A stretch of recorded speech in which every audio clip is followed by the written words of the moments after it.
बहुत बहुत स्वागत आपका अनादि टीवी पर। मैं हूं आपके साथ पारुल। सबसे पहले आप सभी दर्शकों को महाशिवरात्रि की बहुत बहुत शुभकामनाएं और इसी के साथ हर घर गूंज रहे हैं हर हर महादेव के जयकारे। महाशिवरात्रि का पर्व हो और भगवान भोलेनाथ जयकारे न लगाए मुमकिन ही नहीं, तो यहाँ से हम भी कहते हैं हर हर महादेव, बाबा भोलेनाथ की जय हो। और आज का ये दिन बहुत ही महत्वपूर्ण है, न केवल उन युवतियों के लिए जो भगवान शिव से कामना करेंगी, अपने अच्छे वर के लिए मनोकामना मांगेंगी कि शिव जी जैसा वर उन्हें मिले, और उसके अलावा तमाम भोले के भक्त आज शिवरात्रि के इस पर्व में डूबे हुए हैं उत्साह के साथ, हर्षोल्लास के साथ। लेकिन ये भी हमें ध्यान रखना है कि आज बाबा को प्रसन्न करने के लिए, भोलेनाथ को प्रसन्न करने के लिए हमें क्या कुछ करना है वही जो हम हर बार पूजा करते हैं, लेकिन इस बार और भी ज्यादा ध्यान रखते हुए, तमाम विधि विधान का ध्यान रखते हुए और मंत्रोच्चारण का ध्यान रखते हुए क्या आपको करना है क्या नहीं करना है, उन तमाम चीजों को बताने के लिए हमारे साथ मौजूद हैं पंडित अरविंद तिवारी जी। पंडित जी बहुत बहुत स्वागत है आपका अनादि टीवी पर। और आज महाशिवरात्रि है, आपको भी शुभकामनाएं पंडित जी। और दर्शकों को आज पंडित जी क्या खास बताने वाले हैं, इंतजार सभी का ऐसी ओर है। तो पंडित जी आज के इस कार्यक्रम की शुरुआत कर लेते हैं। सबसे पहले महाशिवरात्रि का ये दिन क्या लेकर आया है, किस तरह का अच्छा दिन है ये, जाहिर सी बात है, लेकिन हर बार हम देखते हैं कुछ ना कुछ इस पर या तो फिर कुछ पर्व और भी महत्वपूर्ण हो जाता है जब कुछ चीजें मिल जाती हैं, ग्रह मिल जाते हैं। तो आज का ये पर्व कितना खास है? बिल्कुल, और अनादि टीवी के सभी दर्शकों को महाशिवरात्रि के पर्व की बहुत बहुत बधाइयाँ और शुभकामनाएं। देखिए, महाशिवरात्रि जैसा हम सभी जानते हैं, महा माने सबसे बड़ी, शिवरात्रि माने वर्ष में एक बार मनाई जाने वाला पर्व। देखिए, शिवरात्रि पूरे वर्ष भर यानी फाल्गुन मास के कृष्ण पक्ष की जितनी चतुर्दशी होती है या हर महीने के कृष्ण पक्ष की जितनी चतुर्दशी आती हैं वो सभी शिवरात्रि के रूप में होती हैं, परंतु आज महाशिवरात्रि है।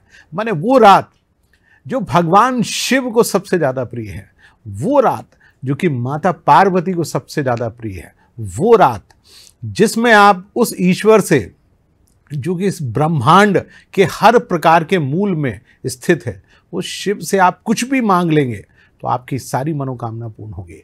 तो ऐसे महाशिवरात्रि, देखिए आपको महाशिवरात्रि यानी पूरे रात भर भगवान शिव की पूजा अर्चना करनी है, यानी सुबह से लेके दूसरे दिन सूर्योदय से पहले पहले तक आपको भगवान शिव के चारों प्रहर में उस भोलेनाथ को मना लेना है और अपनी मनोकामना को पूर्ण करने के सारे वरों को मांग लेना है।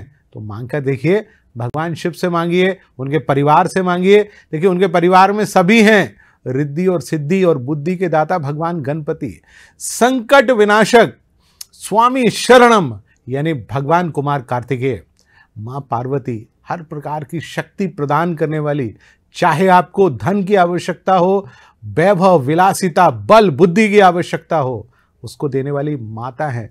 और अंत में भगवान भोलेनाथ जो कि इस सृष्टि के मूल में अर्थात आदि और अंत जिनके साथ जुड़ा हुआ है। तो आइए ऐसे भगवान शिव की महारात्रि की हम लोग विधि पूर्वक पूजा अर्चना अवश्य करें। बिल्कुल, और इस पूजा अर्चना के साथ हमें विधि विधान का भी ध्यान रखना है और क्या कुछ बाबा को प्रसन्न है उसका भी ध्यान रखना है, ताकि हम उन्हें न केवल प्रसाद के रूप में जो भी उन्हें पसंद है हम उन्हें चढ़ाएं और साथ ही साथ उनको मना लें, क्योंकि बाबा भोलेनाथ बड़े भोले हैं, सभी की परेशानियां भी सुनते हैं। और जो लोग मानते हैं और वो अगर सच्चे हैं, सच्चे दिल से कामना कर रहे हैं, तो बाबा ज़रूर उनके सुनते हैं। और आज का दिन ही खास है जब हम भगवान को मनाने की कोशिश करेंगे। तो पंडित जी आज के इस दिन के साथ हम आज आपसे जानना चाहेंगे कि किस तरह से हमें पूजा में ध्यान रखना है, किस तरह से दिन की शुरुआत करनी है, पूजा अगर कर रहे हैं तो किस चीज़ का हम चढ़ावा चढ़ाएं भगवान भोलेनाथ को कि बाबा प्रसन्न हो जाएं, क्योंकि हर बार धतूरा बेलपत्र के बारे में हम बात करते हैं और उसका महत्व हमारी आज की जनरेशन को पता होना चाहिए। बिल्कुल, और पारुल जी ने जो बात कही है मैं उसी बात को आगे बढ़ाता हूँ। देखिए, भगवान शिव की आपको पूजा करनी है और आज दिन के प्रारंभ से क्या करना है वो जानना सबसे ज़्यादा आवश्यक है। देखिए, सबसे पहले तो आप एक संकल्प मन में धारण कर लें कि आप क्या चाहते हैं। देखिए, आज का दौर कंपटीशन का दौर है, आज का दौर हमारी योग्यता को बेहतर बनाने का दौर है, बहुत कंपटीशन है। तो आज के दौर में, उस कंपटीशन के युग में आप अपने आप को श्रेष्ठ साबित करने के लिए भगवान शिव से मांगें कि आखिर आपको बल बुद्धि विद्या और साथ साथ धन की भी आवश्यकता है। तो आप ये सारी चीज़ें मांगिए, मन में धारण करिए और सबसे पहले आज ब्रह्मचर्य का संकल्प कर लीजिए कि आपको 24 घंटे ब्रह्मचर्य का पालन करना है। ब्रह्मचर्य में जो सबसे ज़्यादा ध्यान रखने वाली बात है, आपको एक तो धरती पर सोना है, दूसरा फल का आहार करना है, यानी रस का आहार करना है। देखिए अब ऋतु परिवर्तन होने वाली है, अब बसंत ऋतु चल रही, कुछ दिनों के बाद आप ग्रीष्म ऋतु में प्रवेश करेंगे। तो आप देखिए ऋतु परिवर्तन है, आपका शरीर ऋतु के अनुकूल होना चाहिए। तो आज आप रस का आहार करिए, और जो भी रस का आहार हो, यानी जो भी फल आप लेना चाहें, चाहे वो केला हो, चाहे वो नारियल का पानी क्यों ना हो, चाहे सेब हो, संतरा हो, जो आपको लेना हो, लेकिन एक बार लीजिए, एक ही बार लीजिए और एक ही फल का आहार करिए। इस बात का संकल्प करिए। 24 घंटे आप अपने शरीर को थोड़ा सा विराम देंगे, अपने पेट को विराम देंगे, तो निस्संदेह आपका पेट यानी आपके शरीर रूपी जो मशीन है वो भी बेहतर तरीके से काम करेगी। तो आप फल आहार का व्रत लीजिए। दूसरा, आप इस बात का व्रत लेंगे कि आज आप जो भी करेंगे वो सिर्फ केवल और केवल भगवान शिव और उनके परिवार के निमित्त करेंगे। तो आप उनके मन में इस प्रकार का संकल्प लें। प्रातःकाल स्नान कर लें। स्नान ध्यान करने के तदुपरांत बाद आप श्वेत वस्त्र या जो भी वस्त्र आप पहनते हैं उसको ले लीजिए, और इसके अलावा भगवान की पूजा की जो योग्य सामग्री है उनको इकट्ठा कर लीजिए। देखिए भगवान को क्या क्या पसंद है। सबसे प्रिय भगवान को पसंद है बिल्व पत्र, यानी बेलपत्र ले लीजिए, और बेल का ही फल आज लिया जाता है और भगवान शिव को चढ़ाया भी वो जाता है। इसके बाद जो भगवान को पसंद है वो है धतूरा। धतूरा ले लीजिए आप। इसके बाद अकाओ का पुष्प आता है, सफ़ेद अकाओ, नीला अकाओ दोनों आते हैं। धतूरे का पुष्प भी आता है जो लंबे आकार का होता है, उस पुष्प को आप ले लीजिए। तदुपरांत आप पुष्प लेने के बाद जो भी सुगंधित पुष्प हैं उनको भी लिया जाता है, और साथ में साथ सुगंध यानी आपको इत्र या सेंट की व्यवस्था भी भगवान के लिए करना चाहिए। इसके अलावा जो ऋतु फल, खासतौर से आपको इस ऋतु में बेर देखने को मिलेंगे, बेर का फल आप ले लीजिए। केला, केले का फल ले लीजिए। सेब, संतरा इत्यादि जो फल आपको मिले, आप जो साधारण रूप से ले सकते हैं।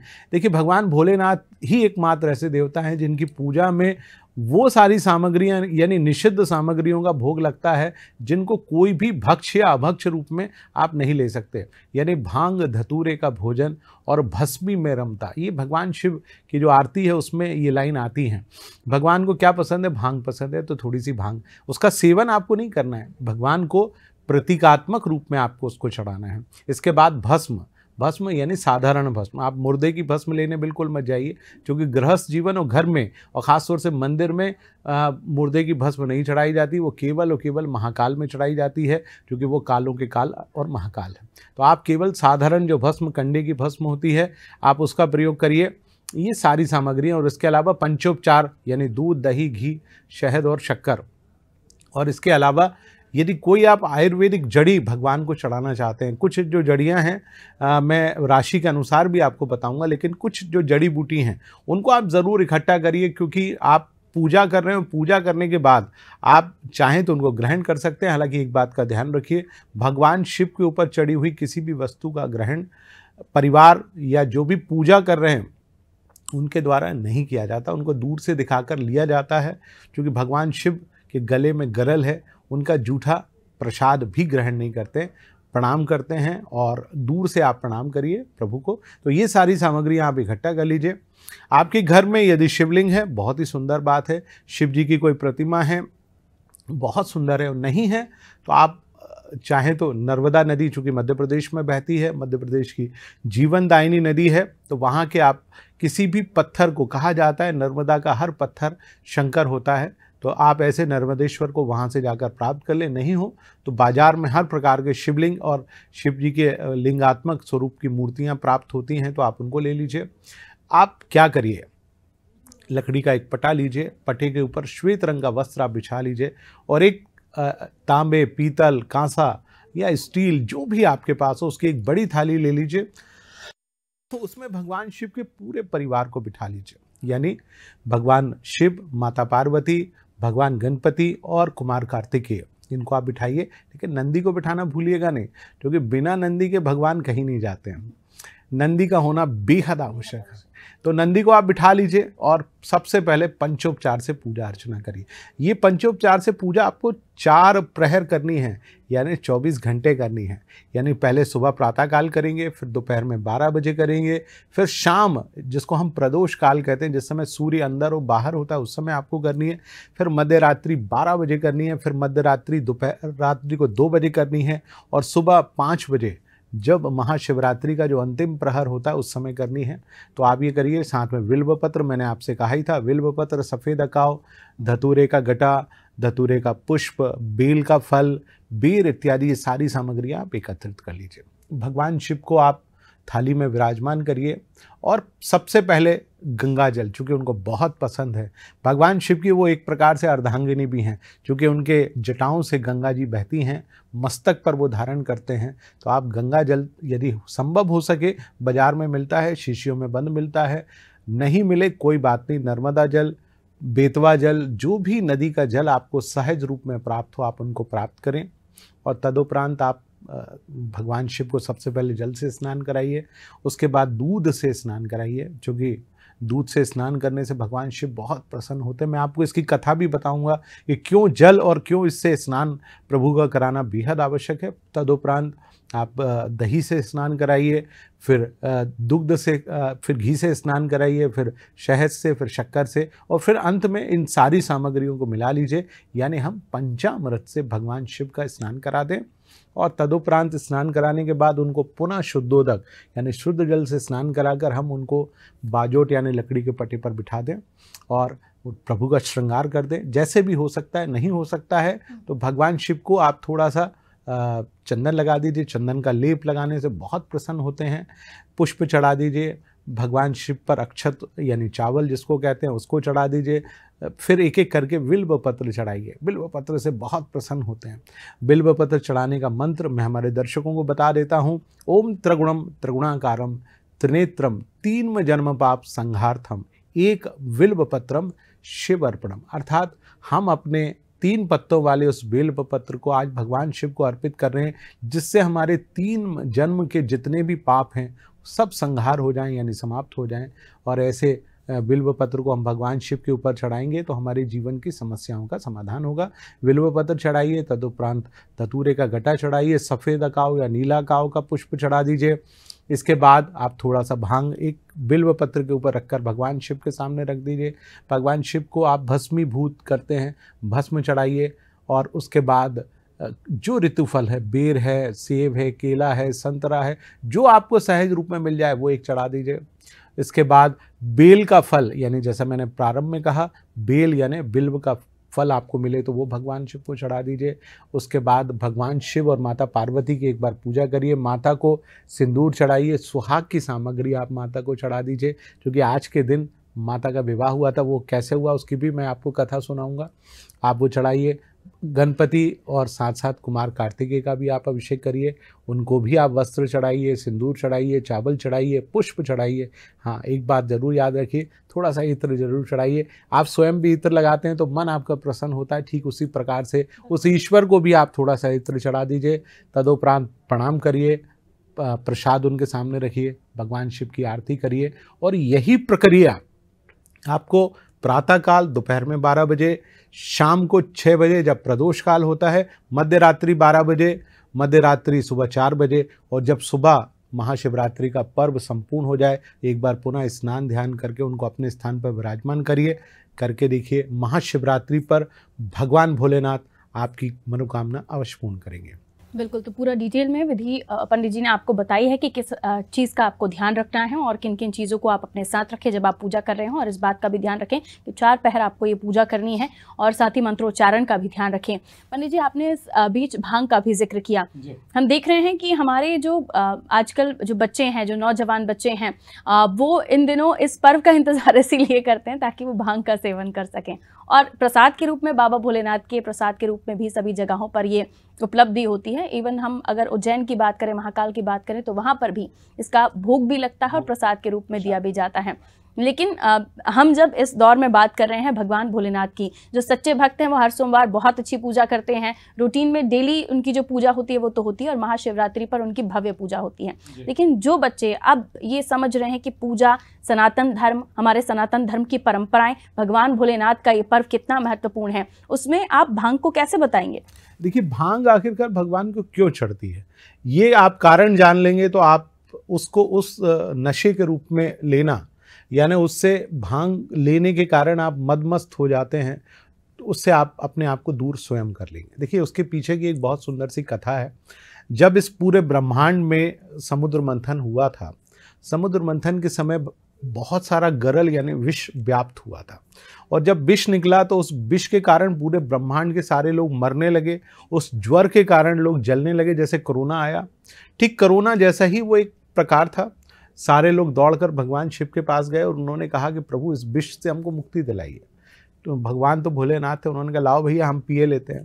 तो भगवान ने उस विष को लेने का प्रयास किया, लेकिन उन्होंने उसको कंठ में स्थापित किया, उदर तक नहीं ले गए, नहीं तो उस विष का उनके ऊपर बुरा असर पड़ता। तो उस विष के कारण उनका जो कंठ है वो नीला हो गया। अब आप देखिए, जब विष उन्होंने लिया तो वो थोड़ी सी मूर्छा उनको आ गई। जब इतने बड़े ब्रह्मांड का ज्वर आपने अपने शरीर में लिया तो स्वाभाविक है थोड़ा आदमी मूर्छित, चक्कर आ गया प्रभु को। तो भगवान बैठ गए। माता को ये समझ में आया कि इस विष से भगवान को कैसे मुक्ति दिलाई जा सके। तो उन्होंने एक पूरी विधि पूर्वक 5 चीज़ों को मिलाया, जिसमें बिल्व पत्र था, जिसमें धतूरे का गटा था, जिसमें भांग के पुष्प यानी भांग था, इसके बाद सफ़ेद अकाव उसमें था, उसमें बेल का फल था। इन सब को मिलाकर भगवान को एक बूटी बनाई गई और उनको पिलाया गया। और जब उनको पिलाया गया तो भगवान की जो अवचेतना थी, उनकी जो मूर्छा थी, वो तुरंत दूर हो गई। इसलिए भगवान को भांग धतूरे से बना हुआ प्रसाद चढ़ाया जाता है, क्योंकि ये भगवान को उस ज्वर से नाश करने की दवाई है। इसलिए प्रभु के ऊपर जब चढ़ाई जाती है तो प्रभु प्रसन्न हो जाते हैं। और आप देखिए कि भांग को उन्होंने केवल दवा के रूप में लिया, और भांग का मूलतः उद्देश्य ये होता है कि आपके नाक कान गले से जुड़ी हुई कोई बीमारी हो, श्वसन तंत्र यानी फेफड़े से जुड़ी हुई कोई बीमारी हो, तो उसमें भांग की पत्तियों का इस्तेमाल किया जाता है। उसका उद्देश्य नशा करना या किसी भी रूप में मादकता के रूप में करना, ये सर्वथा गलत बात है। मैं अपने चैनल के माध्यम से हमारे जो भी दर्शक, युवा दर्शक इस बात को देख रहे हैं कि भांग का सेवन आज के दौर में भगवान ने किया था, तो भगवान भंगेड़ी और नशेड़ी नहीं है। भगवान को वो केवल एक दवाई के रूप में, एक उपचारार्थ उनको दिया गया था, और उपचार के रूप में ही वो सेवन करते हैं। उनके बारे में जो कहा जाता है या कोई फोटो आपको दिखती है जिसमें भगवान चिलम लगाए हुए हैं, ये सर्वथा गलत चित्रण है। ईश्वर ऐसा बिल्कुल नहीं है। ईश्वर है, इसलिए हम उनको प्रतीकात्मक रूप में कोई चीज़ चढ़ा रहे हैं, तो कृपया कर उसको मादकता के रूप में कतई ना लें। और इसके अलग अलग जगहों पर अलग अलग कथाएं आपको सुनाई देती हैं।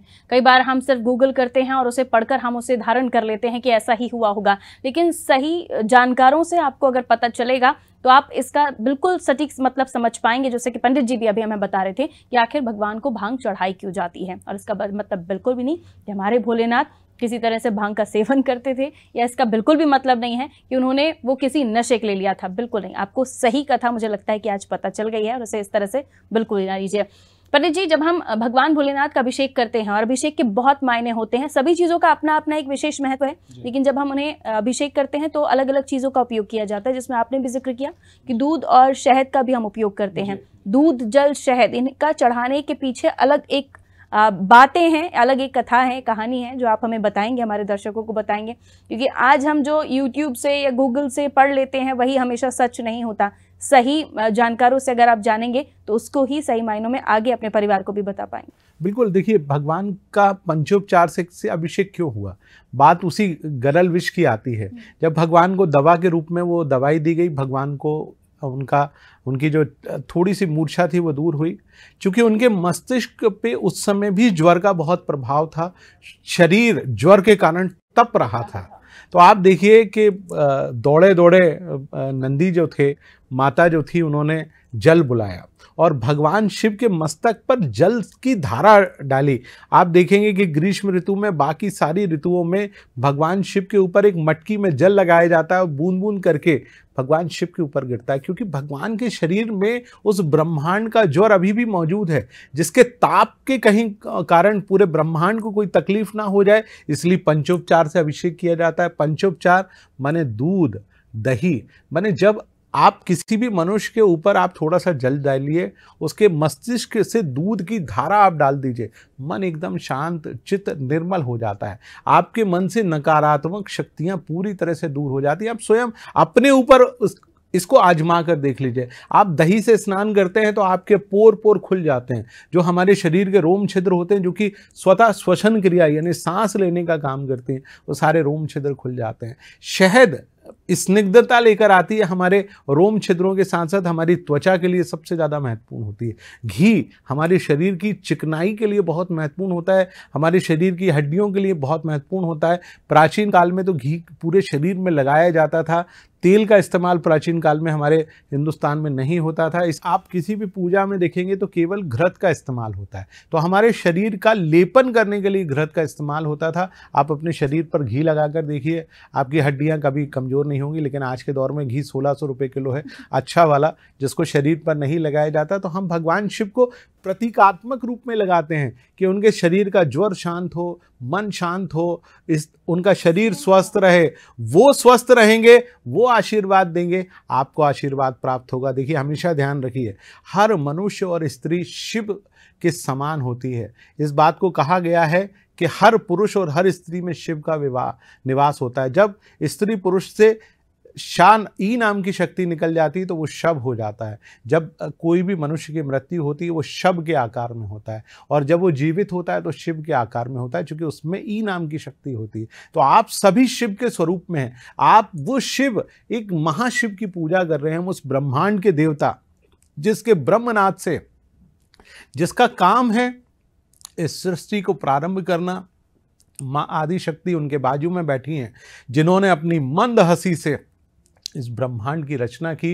इस ब्रह्मांड में जितने भी असुर हुए उन सब का विनाश उन्होंने किया। वो पूरा परिवार बैठा ही केवल इसलिए है कि आपके जीवन में आने वाली आसुरी शक्तियों का विनाश कर सके, आपको सकारात्मक ऊर्जा प्रदान कर सके। तो आइए आज के दिन उस ईश्वर से सकारात्मक ऊर्जा प्राप्त करें, और इन सारी चीज़ों जिनके पीछे का वैज्ञानिक कारण है, उनको उस वैज्ञानिकता से आप अपने अंदर समाहित करें और ईश्वर को समर्पण करें और उस ईश्वर की पूजा अर्चना करें, ताकि आपकी मनोकामना पूर्ण हो सके। बिल्कुल पंडित जी, अब जैसे शुरुआत में भी आपने जिक्र किया था कि आप जड़ी का बताएंगे कि किस राशि के अनुसार कौन सी जड़ी बूटी आपको भगवान भोलेनाथ को चढ़ानी है, जिससे भगवान और भी ज़्यादा प्रसन्न हो जाए। और उसके साथ साथ हमारी जो युवा बेटियां दर्शक हैं, जो महिलाएं दर्शक हैं, वो भी इंतजार कर रही हैं कि उन्हें भी आप कोई ऐसा अच्छा उपाय बताएं जो वो आज के दिन करें और भगवान भोलेनाथ को प्रसन्न करें। बिल्कुल, मैं राशि के अनुसार आपको कुछ आयुर्वेद की जड़ी बताता हूँ। आप भगवान को चढ़ाएंगे, निसंदेह लाभ होगा। यदि आप मेष राशि के जातक हैं, मकरध्वज एक